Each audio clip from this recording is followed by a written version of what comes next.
In this video we are checking to see if the velocity of fluids matches Bernoulli's theorem for fluids. We used 3 types of fluids with different viscosities to see how it would affect the velocity.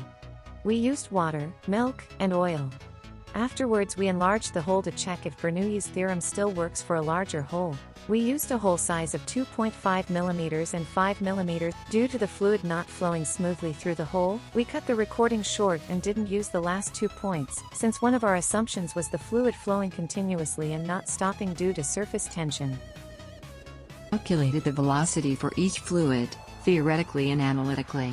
We put the results together in the graph to see how they would compare. We can see that both results act exponentially, showing the theoretical data doesn't take into account such as factors like friction and surface tension. This could explain the difference in the results. One of the reasons for the difference between the theoretical and analytical is because Bernoulli's theorem doesn't take into account the viscosity of the fluid.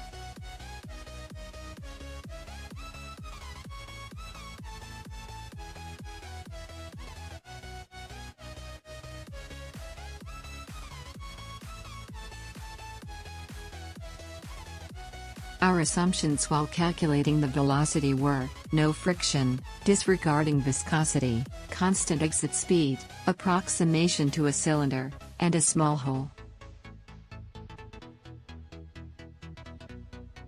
We used 2 equations to calculate the exit speed. One derives from Bernoulli's theorem for flowing liquids.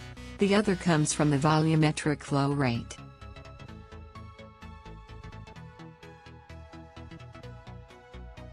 From our measurements we found out that milk and water acts the same. The exit speed changes for different fluids and for different hole size. We get the same results in the theoretical and analytical when we multiply by a constant.